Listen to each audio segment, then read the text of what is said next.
Peace, family. How you doing? It's Brother Lawrence 228, and we back. We back. Back with the backhead bounce. How y'all doing this morning? Wake up. Wake up. I know some of y'all still in bed with the boogers in your eyes and stuff. But you gonna have to wake up. You know, the early bird get to the worms first. Right? Give me a second. Let me share this to a few of the platforms. I got this thing going on my Facebook personal page, my brother Lawrence Facebook page, and my brother Lawrence YouTube. But today, I'm gonna try to keep it simple as possible for me to navigate in and out this whole excuse me, this new video feature by StreamYard. That's what I'm using to be able to go live and for you to hear me at this moment of time. How's everybody doing? Give you a sec to come check in with me, tap in, as they say. Right? Just want to check on everybody, and as you come through, man, let it be known that you tuned in. It's Black History Month, and I just want to contribute just a little bit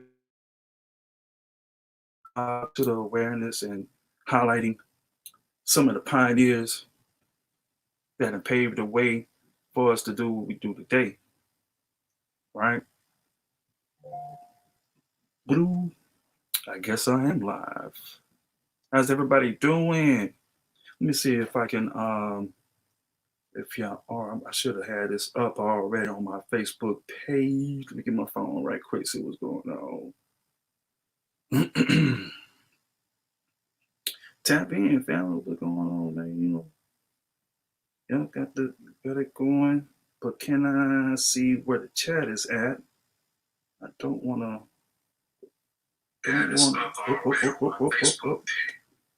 Don't take away. Okay, so I see the chat now, and it's not affecting me. All right, cool. So,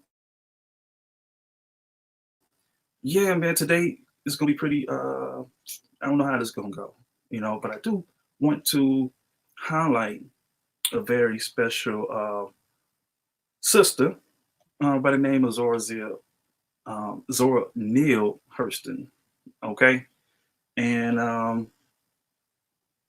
before we get into that, man, I gotta bring the show in just right with the homie Rick Bain, and after the video is shown, we'll get right into it, man. So stay tuned. Check out Rick Bain. His information gonna be in the description, and just in case you like the song, you can go click the link and check him out. And he's from Mississippi, Natchez, Mississippi, and that's Big Bro, man. Just showing love. Make sure you go show him some love. But without further ado, here you go, Rick Bain.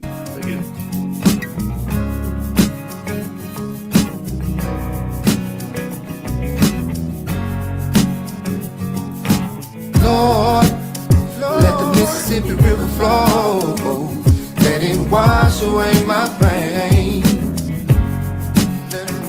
I know folk that I never get to see again. Hope it wash away my pain. Yeah. My mama's from Clarksdale and my daddy's from Natchez, Mississippi. My folks in Chicago, they need to come home. On the 2-lane highway, we used to stop anywhere and go fishing, y'all. But those days are gone. I sat in the driveway on a little corn, some whiskey, just trying to be strong. I found out the hard way, life can get a little tricky. but you got to hold on, Lord. Let the Mississippi River flow, let it wash away my pain. I know folk that I never get to see again. Hope it wash away my pain. Yeah, this is the place where you lay your burdens down. Yeah, lay your burdens down. If a tree in the woods fall down and you never get to see it, never heard a sound.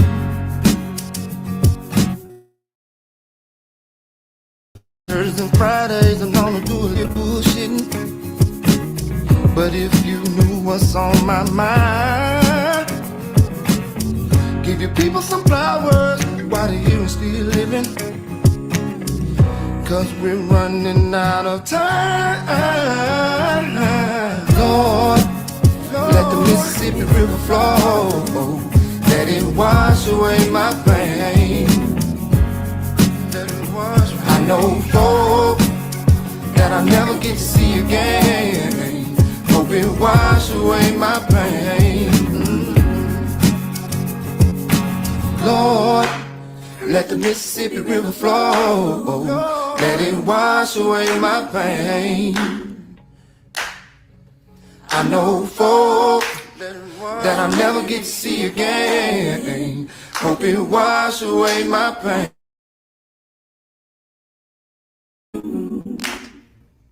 Dope. Shout out to Rick Bang, man. Make sure y'all check him out in the description. I should have him, all this information down there. But make sure if you tuned in right now, hit that like button, man. If you will, just check in. Let me know who you are, and it's all good. It's all love, man. It's Black History Month, right? Everybody feeling good about the complexion of their skin, right? So if you Black, be proud, and hopefully I can, strike a nerve to, to go investigate, not necessarily investigate, but help.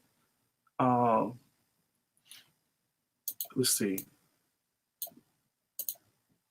We're gonna help uplift Miss Zora Neale Hurston. Okay, that's what we're talking about today, and let's see if I can share my page right quick. Let's read some quick info about her. Share screen. StreamYard. Yep. I think this would be. Y'all let me know if y'all can hear me. Let me know. Nick, what up? Big Nick. Trying to see if it's working or not. Okay. All right, I see it pulled up. So y'all see Miss Zora. Right? Who is Miss Zora? Let's get us some quick facts right quick. Zora Neale Hurston was an American author and filmmaker. She portrayed racial struggles in the early 1900s, American South, and published research on hoodoo. The most popular of her 4 novels is The Eyes Were Watching God, published in 1937. Okay. All right. So what I do have is a few videos of some of her field work that she's done, and hope y'all get to enjoy it. Let me stop sharing on this, and we'll get right into it. It's Black History Month, man. Tap in. Nigga, I see you. Yeah, appreciate the love, big homie. How's everything going with you, bro? How the fam? Got a beautiful family, man. I really appreciate your, your support, your continued support. Look at this out the way.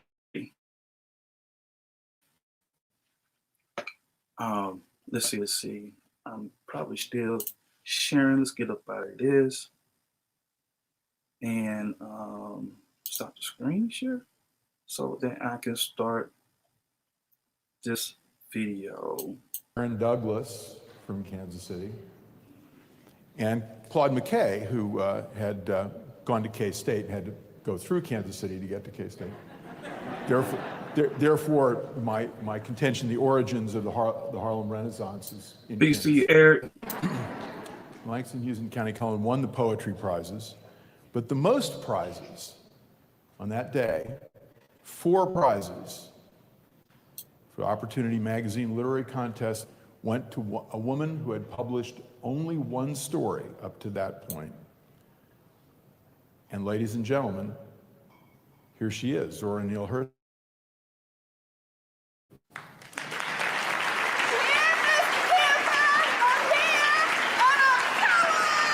This is the way she came into the after party after the awards ceremony.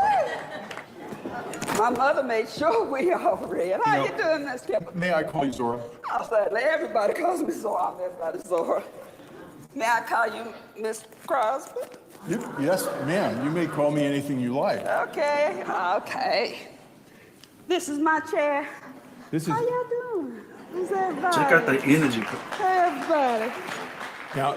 So Zora, you know, as has been said, you know, you are the party, but you created overnight a sensation. Your stories won 2 prizes. Your play won a prize, and the play was Color Strike! Color Struck. And the stories were spunk and drenched in. We ain't gonna go through this whole thing. Let me give you a few clips, few minutes, and I got a few videos and some of her field work that we're gonna get into. But it's Black History Month, man. Stay tuned, hit that like button, and we're gonna keep it pushing, man. Warfare K, what's happening? In sunlight. Drenched in light. Drenched in light, sorry, yeah. And Black Death. And in Black Death, a story that won one of these prizes, you say, the Negroes of Eatonville know a number of things that the hustling, bustling white man never dreams of. Now tell me, what was so special about Eatonville? Eatonville was your home, it's where you grew up. Eatonville was my home, and Eatonville was a very special place, and we knew how special we were. My father had a city council, we had good schools, so we didn't need jails. And when I got to New York,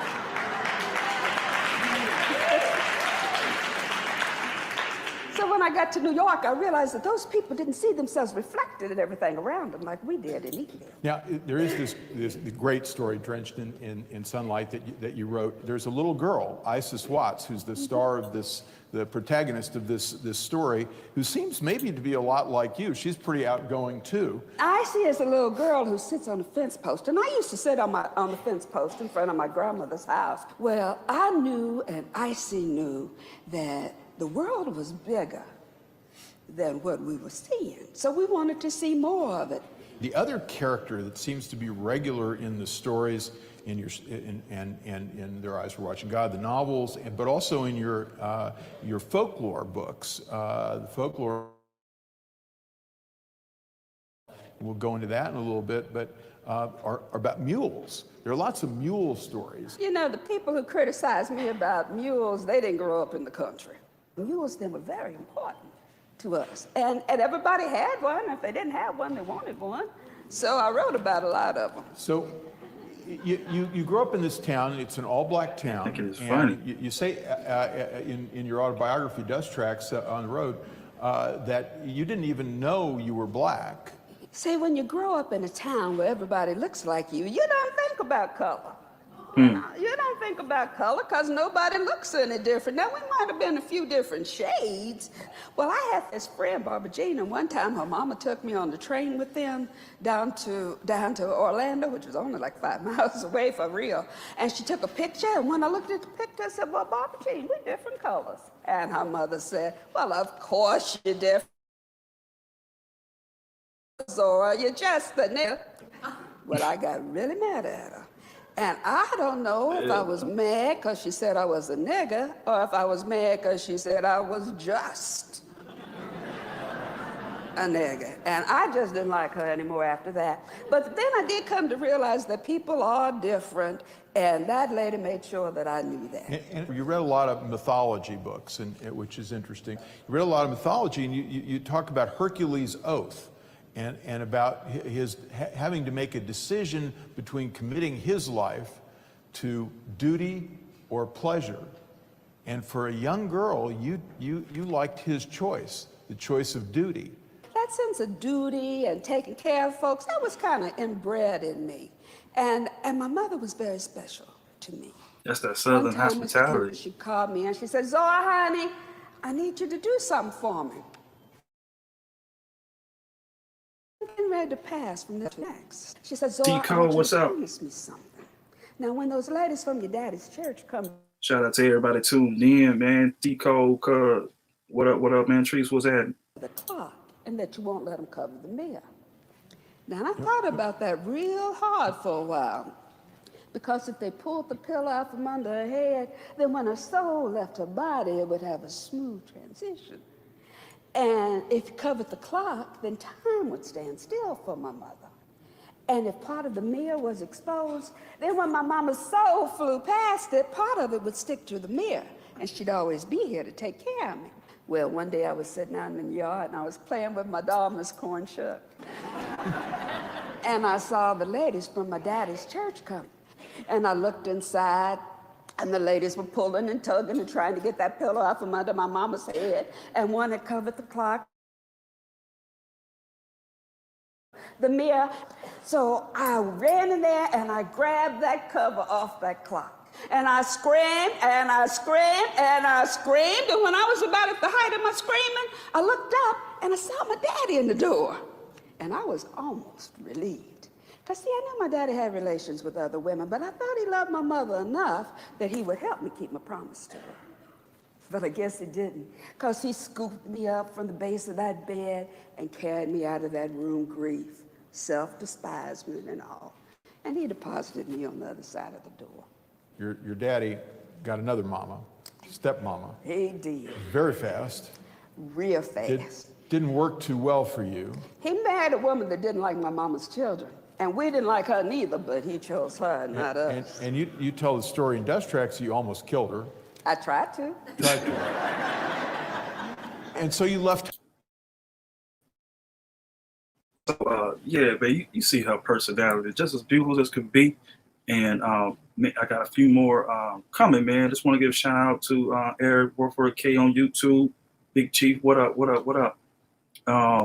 It is Black History Month, man, and I feel like it's my duty to help bring light to some of those that may not be, or you might not be aware of.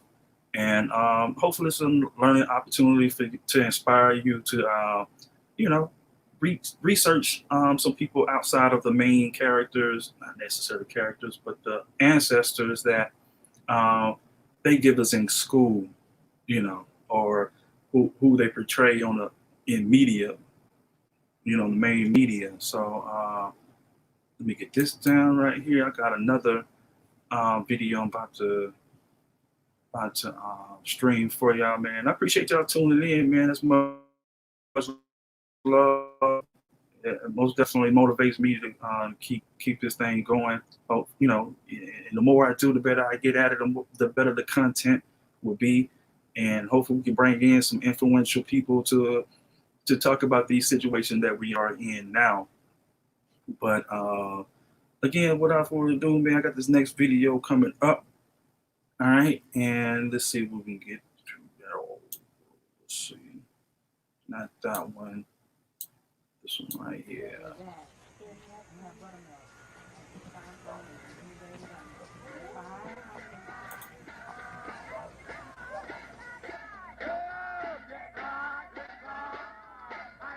I am not tragically colored. There's no great sorrow dammed up in my soul, nor lurking behind my eyes. I do not belong to the sovereign school of Negrohood. All that nature somehow has given a low-down dirty deal, and whose feelings are all hurt about it. No, I do not weep. Is that full screen for y'all?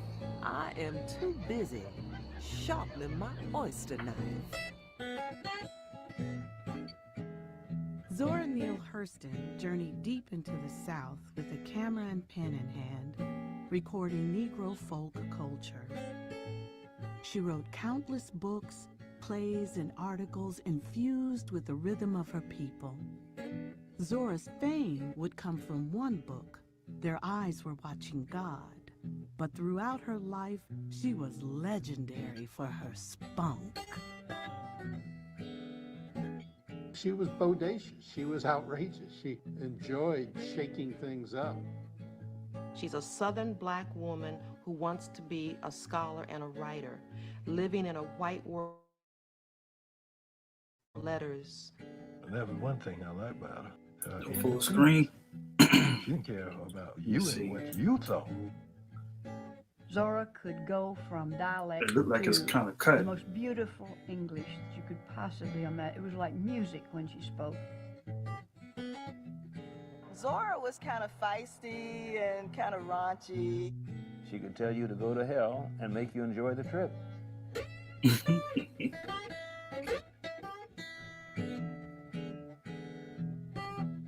Yeah, this is as big as I think I can get it. I think it's the video format in which they recorded this at. You are listening to WEAF Radio New York. We are broadcasting live from the top of Rockefeller Center. It's 1 o'clock and time for the Mary Margaret McBride Show.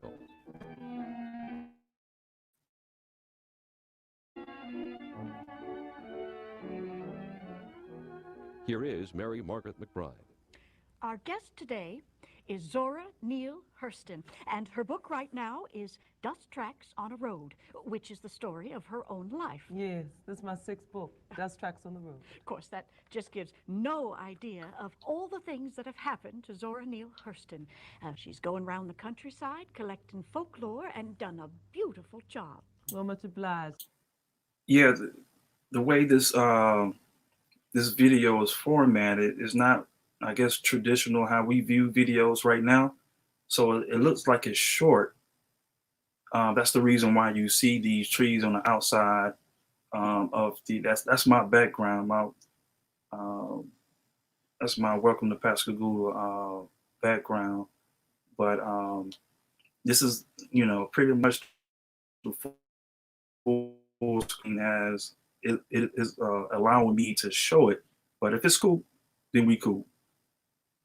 Miss McBride, much obliged.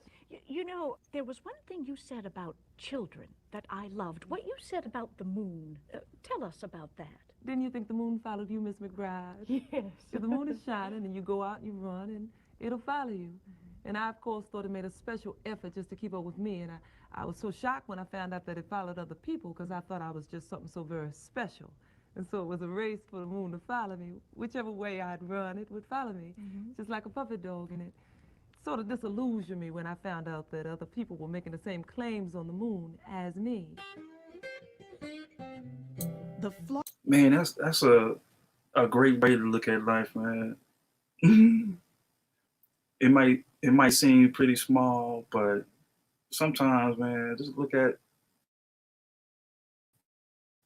things from a different perspective, man, and you probably find some hints about yourself that you ain't never discovered and known what that was there for you.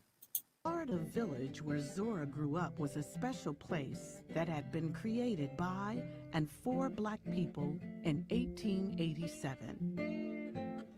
Eatonville, the first incorporated Negro town in America. Eatonville, the first unincorporated town in America. Hit that like button, y'all. Appreciate it. A Negro town? You mean the whole town without the white folks? Nothing but colored folks? Who bosses it then? They bosses it themselves. Hurston makes a great deal out of growing up in an all-black town, a space where she could have her creativity below. That she came back to all the time, and she always came back to Eatonville in terms of writing. Eatonville, the city of 5 lakes, 3 croquet courts, 300 brown skins, 300 good swimmers, 2 schools, and no jailhouse. The Negroes set up their hastily built shacks on St. John's Hole. The Negro women could be seen every day but Sunday, squatting, washing clothes, and fishing. No more back bending over rolls of cotton. No more fear of the fury of Reconstruction. Florida offered Zora's parents an easier life than they'd had in Alabama, but the promise of a world without racism for their 8 children is what kept them in Eatonville. Her father was 3 times mayor of the town, so even in the 1890s, she has this anomalous experience of being able to go around and say, I'm the mayor's daughter. John Hurston helped write the town laws. He was a well-known Baptist preacher and a carpenter. He tried to warn his youngest daughter what it meant to be black in the South. Papa felt it did not do for Negroes to have too much spirit. He predicted the white folks were not going to stand for my forward ways. But Mama exhorted her children at every opportunity to jump at the sun. Fair use, fair use. Got to say that, but not that we into it. Just want to make sure that's known. This is for educational purposes only. So fair use. When everybody else is trying to squelch her down and hide her gleam, her mother is the woman who tells her to show her shine, the sun, to never say never, and that she can do everything. Eatonville School was modeled on Booker T. Washington's ideas that children should learn skills for jobs in the trades. But Zora, who lived in her imagination, was fascinated by words. Books gave me more pleasure than clothes. Gulliver's Travels, Grimm's fairy tales, Rudyard Kipling, and his Jungle Books. I loved his talking snakes as much as I did the hero. In Greek and Roman myths, Hercules moved me the most. I resolved to be like him. This was a dreamer. This was a kid who, you know, sat in the Chinaberry tree in Eatonville, dreaming about places she could go and stories she could tell.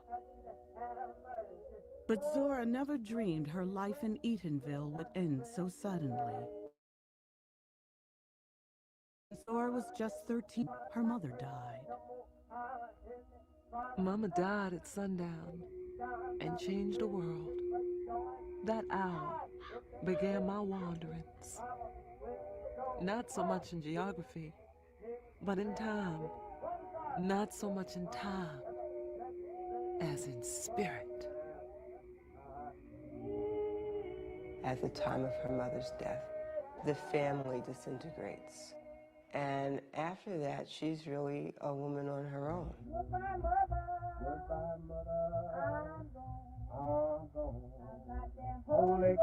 I was shifted from house to house, relatives and friends, and found comfort nowhere. I was without books to read most of the time. I was miserable. Zora was sent to school in Jacksonville. Her father stopped paying her tuition. Adrift and uncertain, for 15 years she wandered, first to Memphis, then to Baltimore, and on to Washington, D.C., working as a waitress, a manicurist, and a maid. Zora was thrust out into the world on her own, really forced to make her way into Peace to you, flamethrower. What up with you, sis? adulthood the best she could. And I think those years were important to who she ultimately became because they really developed this kind of scrappy, fighting sense of independence, which we later see throughout her life and her career.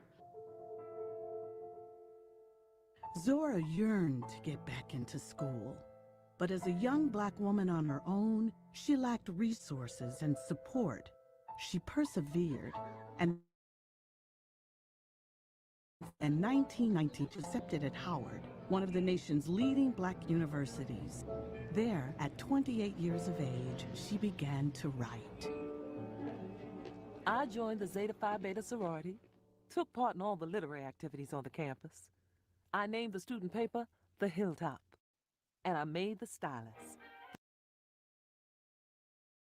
The small literary society on the Hill. Dr. Alain Leroy Locke was the presiding genius. Alain Locke was a philosopher who believed black artists were becoming a cultural class in America.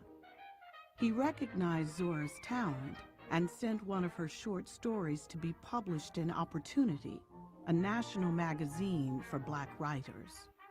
He encouraged her to go where other black artists were heading, to Harlem in New York City.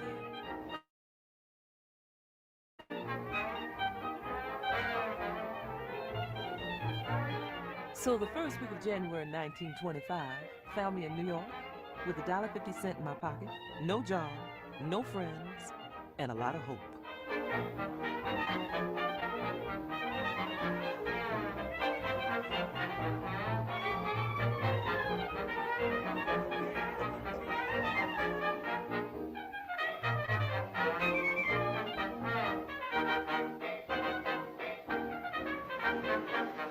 We were all so young. Oh, how we yearned. One day we could go to New York, the most wonderful place in the world. And the first thing that happened when I saw New York was I saw all of these colored people. Shout out to you, sis Tatiana. Peace to you, sis. And I said to somebody, is there a parade?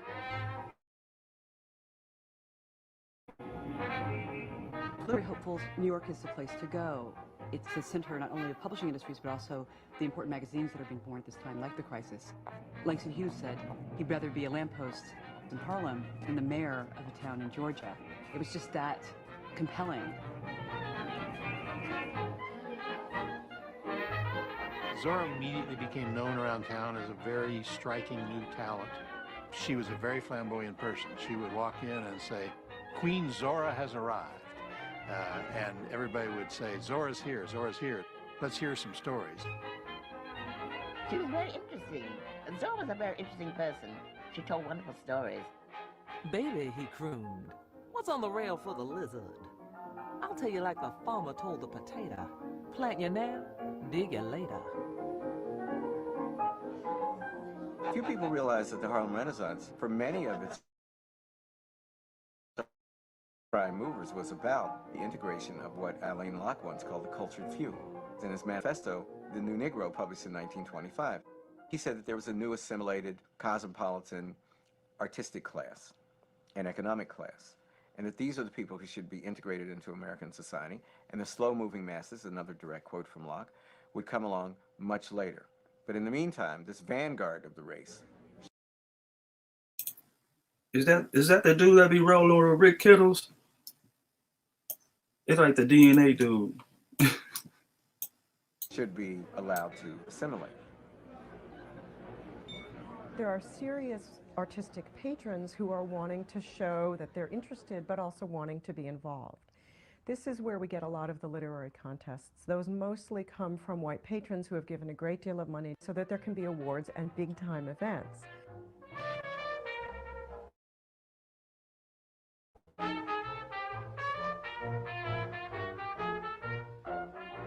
I won a prize for a short story at the Opportunity Awards dinner. The social register crowd soon took me up. If you had not had lunch with me, you had not shot from tar. Through the opportunity contests, Zora rubbed shoulders with New York's literary elite. Fannie Hurst was a contest judge and also one of the country's highest paid writers. Her 1934 novel, Imitation of Life, would become a popular movie. Zora came to work as her secretary. Within about a week or two, they both realized that Zora wasn't a very good secretary. Zora didn't have the kind of personality that you would expect of someone who was being a secretary to a famous novelist, and so they became companions. Zora? Fannie Hurst. Well, Miss Hurst has just a springtime quality, let us say, of liking to play dolls. I suppose it's because she was an only child. One minute she's just a little girl playing, but with a straight face, you know. Next minute she's Fannie Hurst again, taking herself very seriously. She's a novelist again. And sometimes she'd be a little girl. She'd call up her husband, Jack, what must I do about so-and-so? And of course, he'd tell her exactly what to do. Next minute, some publisher sort of gets out of line, and she's just like a cave woman. When the saber-toothed tiger comes to the door, she'd grab her club and swat him all over and give him what we call down south a good head stomping and a straightening. And just a moment before, she was Jack's little girl. Zora and Fannie traveled together. They would stop into restaurants, and Fannie Hurst would go up and say, I need a table for Princess Zora and myself. And they would integrate restaurants because the assumption was that Zora was an African rather than an African American.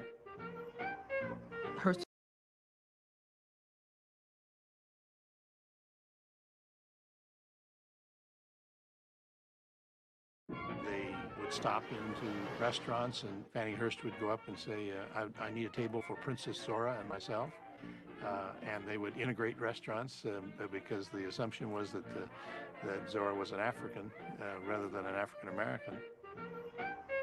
Hurston was not allowed to stay in the same places where Fannie Hurst stayed. And on one occasion, Fannie Hurst decided that she would not stay there either, showing solidarity to Hurston. Hurston rejected her gesture and said to her, I can take care of myself.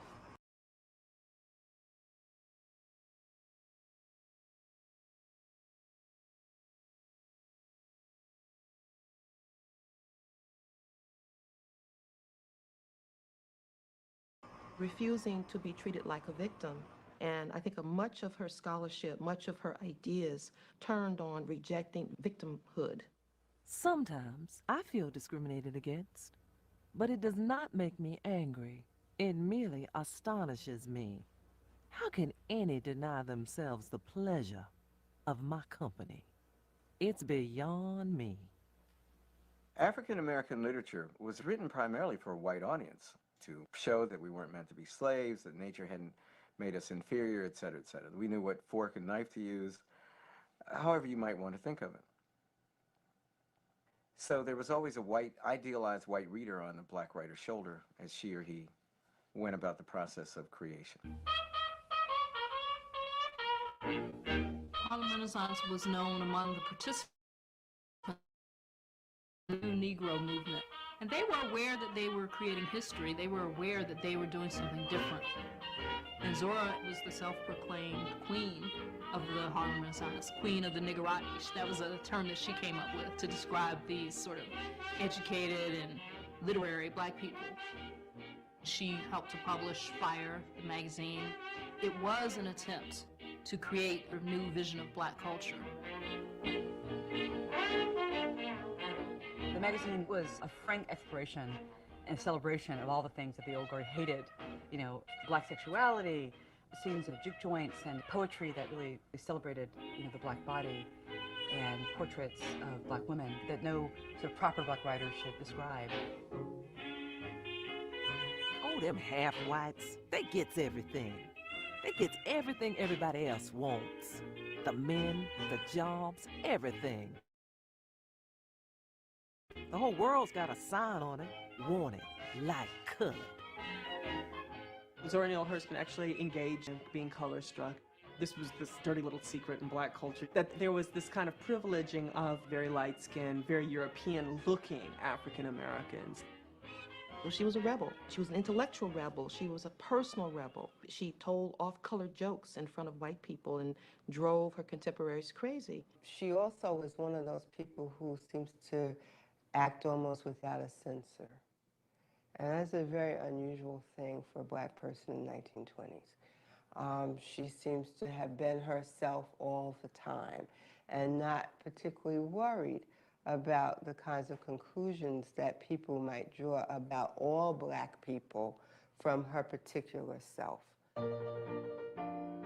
At certain times, I have no race. I am me. I set my hat. She say she ain't got no race.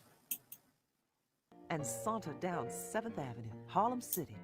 feeling as snooty as the lines in front of the 42nd Street Library. The cosmic Zora emerges. I belong to no race, nor time. In 1925, Zora was awarded a scholarship to Barnard College, where she would be the first black graduate. She would find a mentor who was challenging prevailing notions of race and culture at neighboring Columbia University. Franz Boas, the father of modern anthropology. Nobody has been able to prove that the brains of different races are different in any fundamental way. Why do all he look like Einstein? Don't they do look like Einstein? All these smart jokers, they look funny. They bald head, they partially bald. Man, it look like, I thought that was Einstein at first. I began to treasure the words of Dr. Boas, the King of Kings. When we called him Papa, the saber cut on his cheek said to be God in a duel, lifted in smile. Too many of inferior quality. 2 weeks before I graduated from Barnard, Dr. Boas sent for me and told me he had arranged a fellowship for me. I was to go south and collect Negro folklore.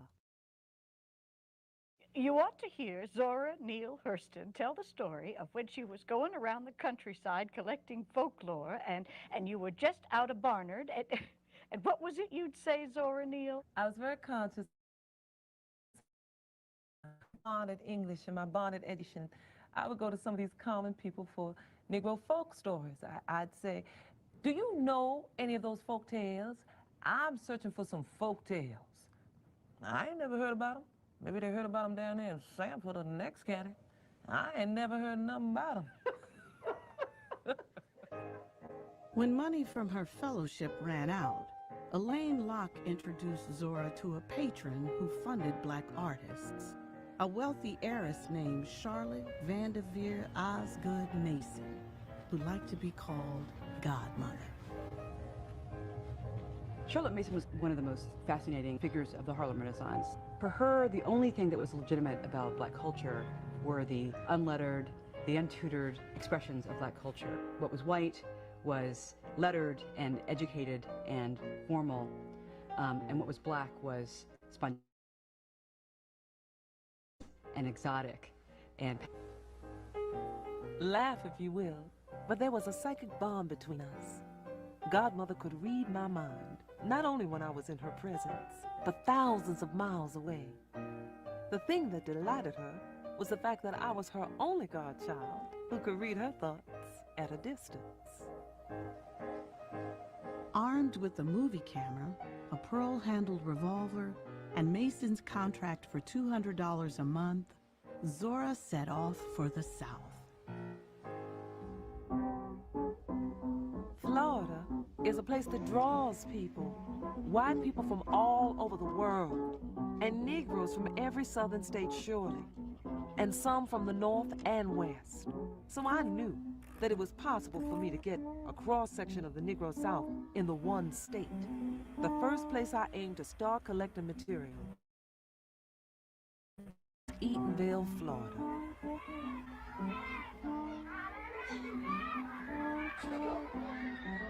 Well, it was all dirt roads, and it was 26 houses.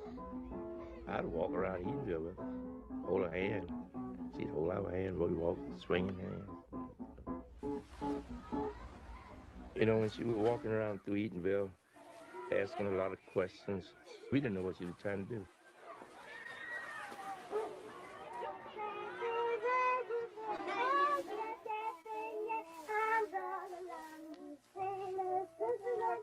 Research is formalized curiosity. It is poking and prying with a purpose.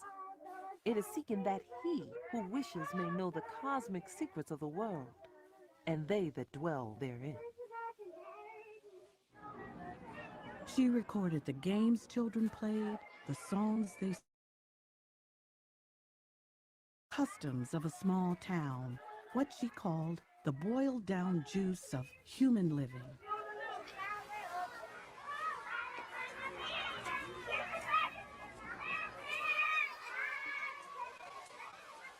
And if you did anything wrong, anybody could correct you. But not only correct you verbally, but they would get a palmetto and they would correct you from the rear end. Yeah, and send you right on And home. send you home and tell your parents what you had done, and then you would be corrected again. Anybody could do it. The center of Eatonville. Shout out to Carver Village. I'm a village baby. And it takes a village to raise a child, man. And I promise you, you can get your butt whooped on one end, and you got to come home to get that butt toe up again. It was Joe Clark's store. And people would sit around on the front porch of the store, and they'd tell stories. And Zora would hang out and listen to stories that are part of the African-American oral tradition since slavery. And she just became fascinated by the sort of social dynamic of that store porch. His mama was a big woman, too. It was a big woman. Oh, 7 foot tall with a big arm. As she is collecting folklore, she writes that she wants to take some of these glints and gleams and store them away for her own use.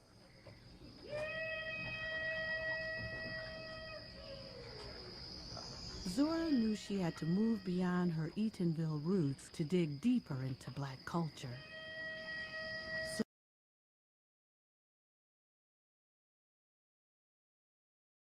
If y'all like what you're listening and viewing, just hit that like button, man, and I keep it going. We about a quarter of the way through this documentary. Just let me know. I don't plan on showing the whole thing, but y'all think it's cool, hit that like button. Let me know in the chat what's going on. Peace to y'all that's tuned in. Zora was searching for voodoo. No voodoo in Eatonville. But nothing in Eatonville but moonshine drinkers and whiskey drinkers and a lot of dancing and stuff like that. There wasn't no voodoo. People didn't think about that kind of stuff in Eatonville. There wasn't that many people in Eatonville, about 26, between 26 and 30 houses. Wasn't nobody there to work voodoo on.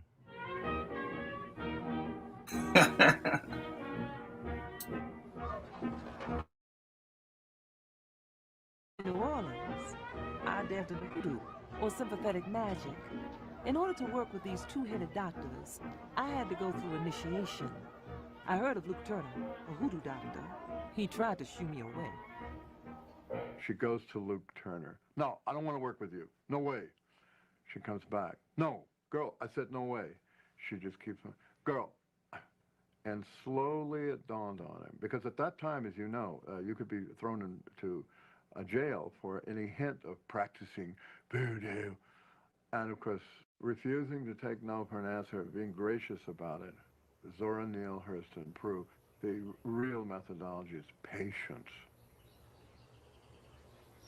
I lay naked for 3 days and nights on a couch, with my navel to a rattlesnake skin. My finger was cut, and I became blood brother to the rattlesnake. The symbol of lightning was painted on my back. This was to be my sign forever. Wow. The Nzazi line that goes down her body, Kikongo for lightning, makes her, shall we say, accept the responsibility of mastering so much spirit, because lightning is a very awesome force. It also looked like, besides lightning, the first thing that came to my mind was the engravings or inscriptions in the I don't know if the pyramid of Giza, but one of them pyramids, get on the wall where they get to seeing some of the hieroglyphs and stuff like that. Those, hey, be careful. She saw that this wasn't about zombies, it wasn't about magic, it wasn't about all the lurid accusations that people in the popular media portray in voodoo. Actually, a very important and very rich and historical religion that people had to take seriously. You really see the way in which she works as a trained anthropologist without judging it, and from a place that is respectful. On the other hand, it is also clear that she is not just interested as an academic because she deeply believes in the power of hoodoo culture. Traveling across the Deep South, Zora visited turpentine and lumber camps, collecting the folklore for people. She began sending samples of Negro oral tradition back to Langston Hughes, her friend, and the best-known poet of the Harlem Renaissance. Langston, man, I got some juke songs. A juke is a clubhouse on these sawmills and turpentine stills. Theater is in the jukes. She and Langston Hughes were writing letters to each other almost every day. They were extremely important to each other. I think their relationship was a love relationship, even though it wasn't sexual or romantic. You know, they were in some ways soulmates. She had a very deep connection to how black folks occurred. And that's all Langston was about. He wanted to know and be a part of, and actually ultimately be appreciated by Negro people. Before long, Langston, who had come to Harlem from the Midwest, joined Zora on her travels, learning firsthand about the bayous and backwoods of Southern Negro culture.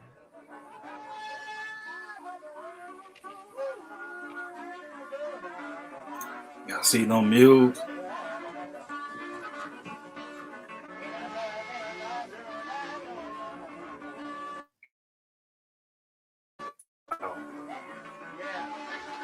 Hey, hey.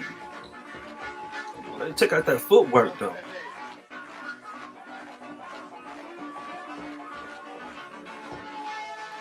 Their travels together in the South convinced them they needed to write a real Negro folk comedy, a play they'd call Mulebone, set in Eatonville. Although Langston hadn't written many plays at that point, he was much more sure of his sort of literary voice, and she asked Langston to organize and help her write this play. The play was about two hunters who shot a turkey and had a fight about who was responsible for this game. And it goes to court, and it's a very dramatic play. Eventually it evolves into a dispute over a woman. It was based on a short story by Zora Neale Hurston. It's full of all of Zora's collective play. Zora would perform a lot of it, you know, perform all the characters, and this delighted Langston. Oh, you like my features, but you don't like me, don't you like my features? Don't you shake my tree, or rather you may go, but this will bring you back. Hoodoo.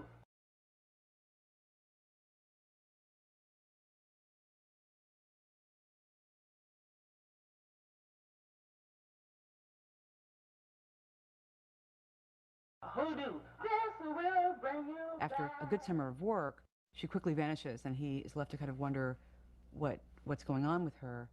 Now, a theater company wanted to produce Mulebone. Without telling Langston, Zora copyrighted the play in her own name.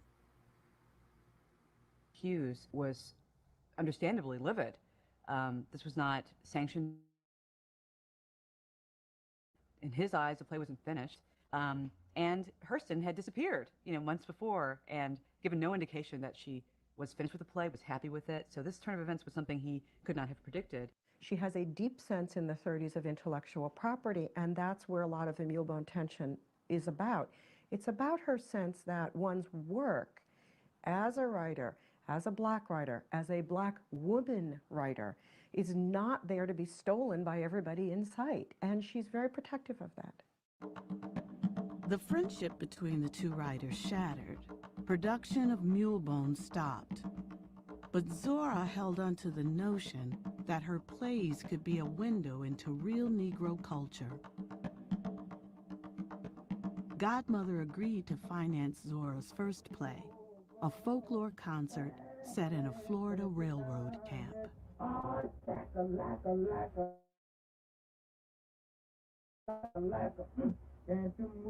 There would be work songs, there would be courtship rituals, and Hurston performed herself. She was one of the actors, singers, dancers. We're going to try to make plays on Negro life in the Negro manner. We want to build a drama out of ourselves. Our drama must be like us, or it doesn't exist. She felt that this kind of expression of Black life was really at home on the stage, even more so than on the page in some ways. And so that was part of why this idea of, you know, getting together a troupe of performers, going to different communities to dramatize Black culture really appealed to her. This is the greatest wealth of the continent. This stuff won't be around long. And I aim to show the world the beauty and appeal there is in genuine Negro material. Somebody told me I could go and collect Negro folklore. What she doesn't say is, of course, they also told me it wouldn't belong to me, that it would belong to my patron. Well, Mrs. Mason was a very rich woman, and people of wealth have an entourage around them, including lawyers. She was being advised, if you're going to support this young Black artist, Zora Neale Hurston, you need to make sure that she understands her responsibility. And there came to be a kind of assumption of a commercial relationship, that Zora was collecting folklore on contract with Mrs. Mason. Mrs. Mason can tell her, well, no, you can't talk about the conjure material. You can't talk about hoodoo. That's too precious. That can only go in the book. You can't use that in your folklore concerts. It's mine. During the 5 years that Hurston is working as Mason's agent, she does lots of work on the side and lots of work that she doesn't want Mason to know about because she rightly considers it her own and she doesn't want Mason interfering. She took a very fine between saying what white folks want to hear, particularly at that time, and being proudly independent on your own. In the end, I think Hurston managed that trickster role pretty well. My darling godmother, you are God's flower. May I, on your birthday, sing my most pure and uprushing love, darling flower. Devotedly, your pickaninny, Zora. If she were to materialize right here, right now, I would want to ask her why in the world you'd sign a letter to your patron, your favorite pickaninny. Maybe there's a subtext I don't understand, but on the face of it, it seems offensive to me. She's for pandering to these patrons, for taking their money and manipulating white people. The people who were criticizing her for that in her own time were also taking money from the same white people, and they have not been criticized in quite the same way. For 5 years, Mason Crabs in the was barrel. collecting in the South. In 1932, her support ended. Finally free of Mason and her ban on publishing, Zora moved back to Florida with a suitcase full of folk tales. There was a time when you'd just written some short stories, and then suddenly, out of the blue, come about 5 letters from New York publishers saying they'd like to publish a book by you. For years, sir. Mr. Lippincott, he wrote a nice, soft letter, and he kept on writing me every week. Sort of a gentle line? Yes. I was afraid of the rest of them. I had never gotten face-to-face with a publisher, but he wrote so soft and gentle-like. So then I started to write Jonah's Gold Vine, my first book. Jonah's Gold Vine. Yes. Now, you had some trouble, though, didn't you? Didn't your landlady sort of put you out? Yes.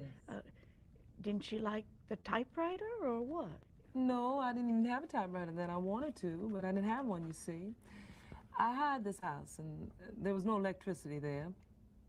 And I had promised the people $1.50 week rent, but I just didn't seem to have the money. So I started to write the book as fast as I could. It took me about 7 to 8 weeks to write the book, and I sent it out on November 3rd. Then they started to nudge me pretty hard about the rent. And November 16th, when I was put out of the house, I got an acceptance wire from Lippincott. They offered me $200 advance royalty. I dashed to the telegraph office and sent off a wire. Terms accepted. I'm singing on my silver singing trumpet. That's wonderful. Jonah's Gold Vine is really a novel about her father, the black preacher who proved every Sunday morning that he was an artist, that he was a poet. Zora understood the way that black ministers were poets. There were people who became inspired when they began speaking. And the sermons that they created were very much an artistic production. I heard the whistle of the damnation train that pulled out from Garden of Eden loaded with cargo going to hell. Jesus stood out on her track like a rough-back mountain, and she threw her cowcatcher in his side, and his blood ditched the train. He died for our sins. Her father was a jackleg minister, and he liked life, liberty, and the happiness of pursuit. He pursued women and had whipped his head once every 3 weeks, according to her own stories. Papa and Mama Look at that beer game. Ooh. Maybe he was just born before his time. They didn't have these zippers on pants in those days, and button-up flies were tricky and betraying. She created worlds like we know in our neighborhoods, which really bothered many of her contemporaries because they wanted an official Negro to be represented.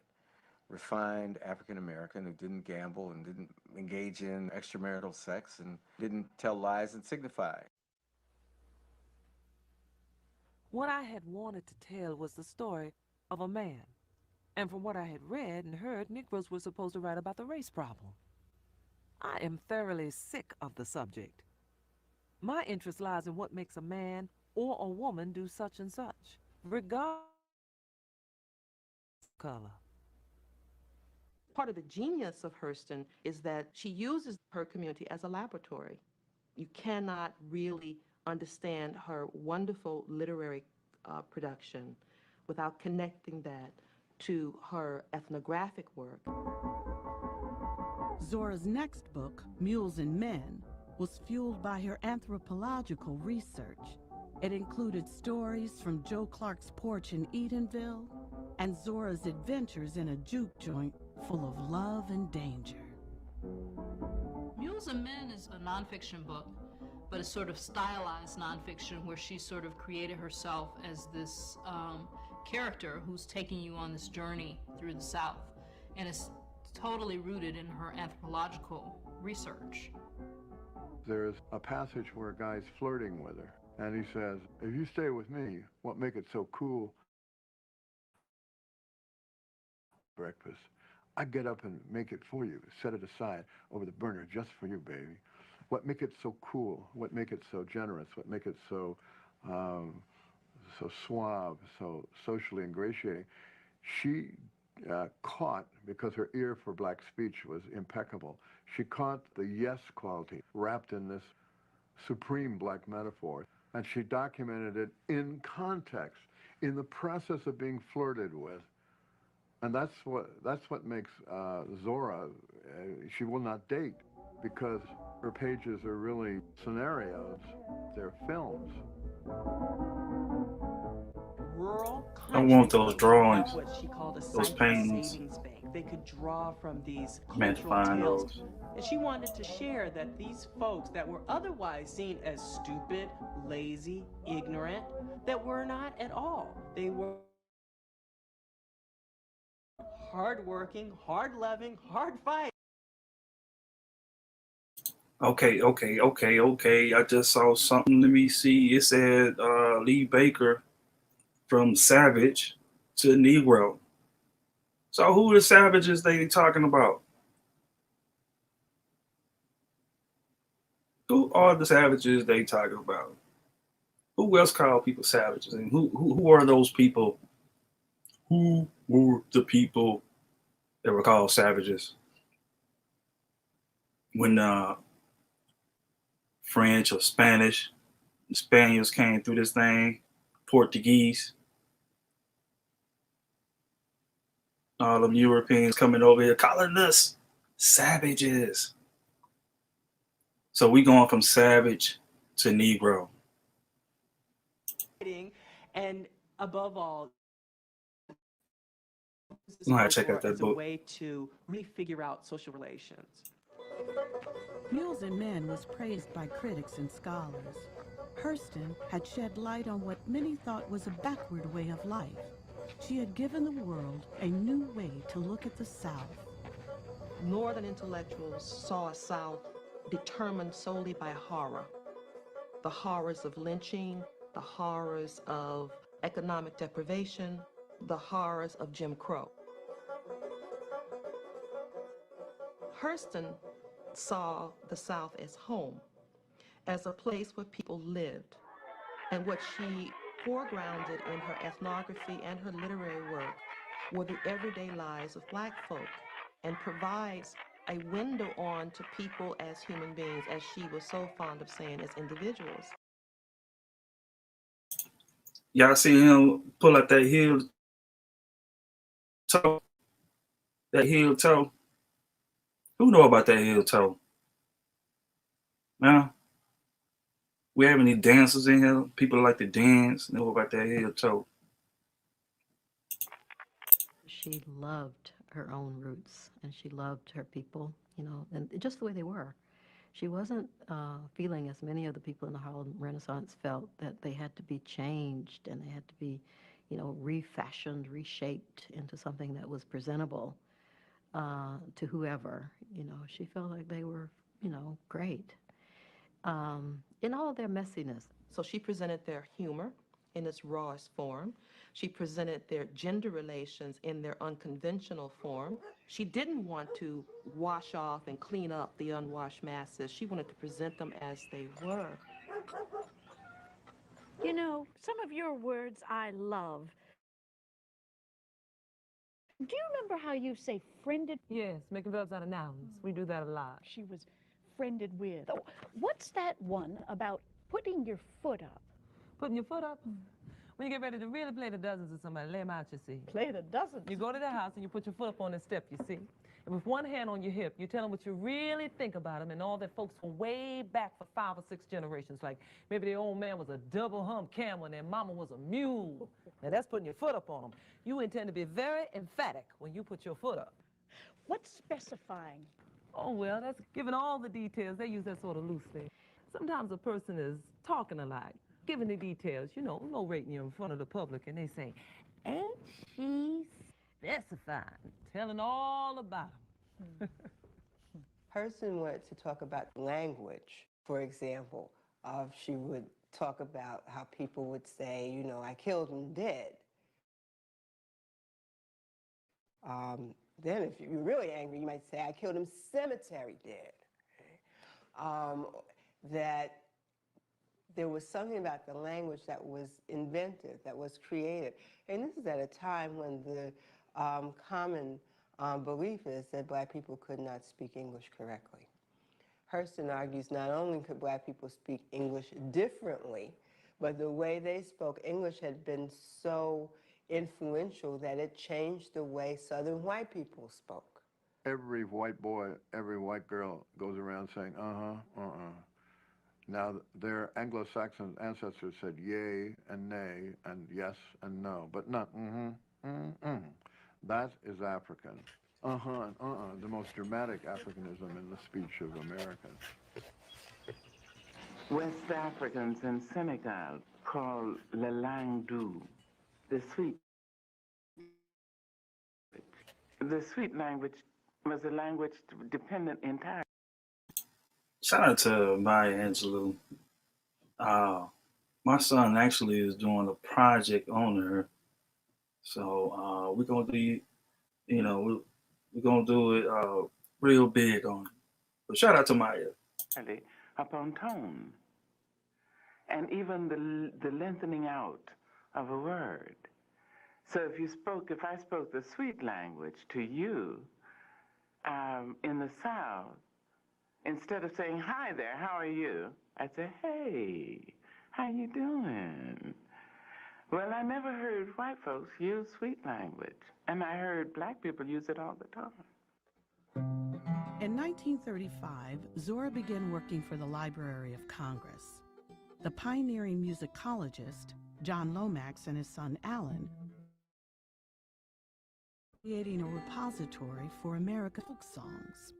Their work, documenting Black music, had been limited to Southern prisons. She was a fan of the senior Lomax, less so of the son. She was fascinated with the work they were doing with Leadbelly. Good night, Ari. Good night, Ari. Good night, Jane Marie. That's fine, Leadbelly. You're a fine songster. I've never heard so many good Negro songs. Thank you, Sir Bob.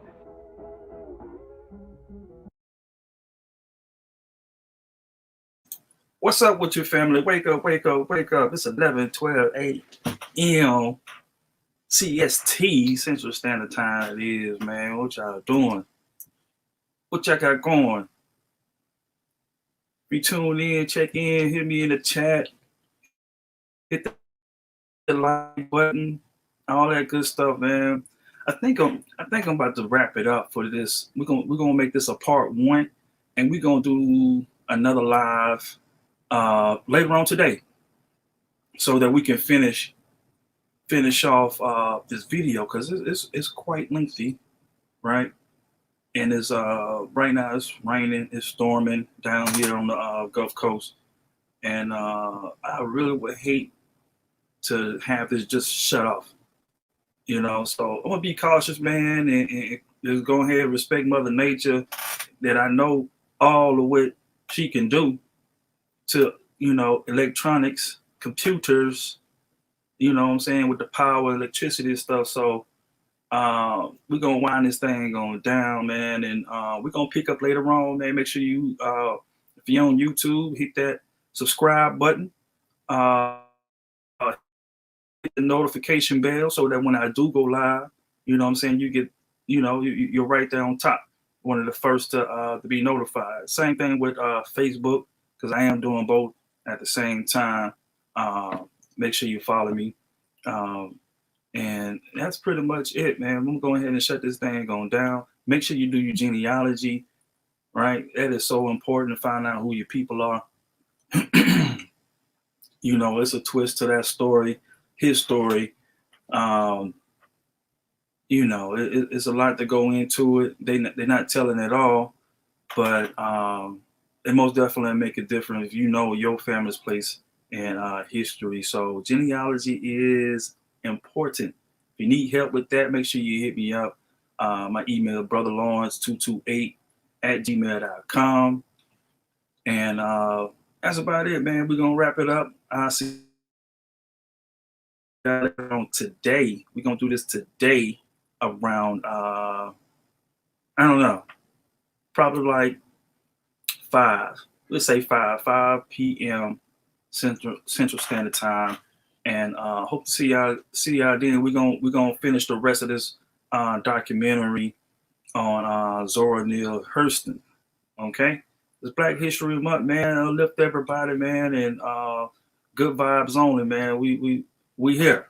All right, Brother Lawrence, we checking out. Peace.